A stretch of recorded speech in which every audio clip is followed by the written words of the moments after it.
I'm Jeffrey Grossman, and I'm a professor in the Department of Material Science and Engineering at MIT.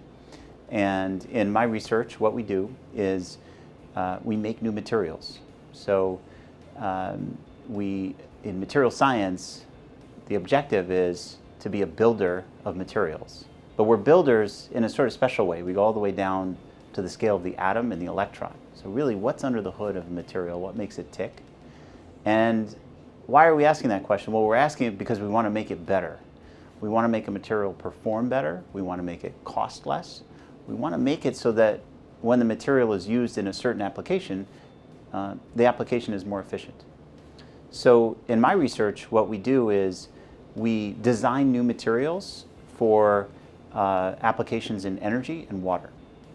And so that means making solar cells more efficient, making the conversion of energy from heat into electricity cheaper, making the storage of thermal energy more scalable and more efficient, and being able to separate, for example, salt from seawater in order to make fresh water more cheaply. One of the reasons why it's such an exciting time to be a material scientist and engineer is that a lot of the problems that we face in the world today, for example, related to energy and water, are problems where at the core, it's going to be the design of a new material that changes the game. So if you think about this, this is actually very different than the last revolution in information technology that we just went through. And that had to do with processing power, right? So computer chips. How fast can you make a chip? Well, that has been a tremendous revolution, right? And many of us have heard of Moore's Law. But that's been based on processing silicon. Material has stayed roughly the same, but it's the processing that we've gotten much better at.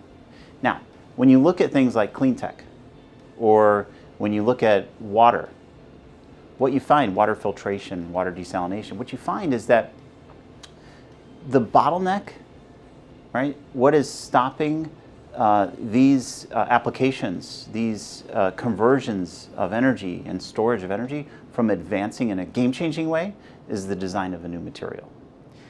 And that's what keeps me up at night. That's what I get really excited about. So we have these problems that the world is facing that are, I would call, crucial problems, really important problems, big problems.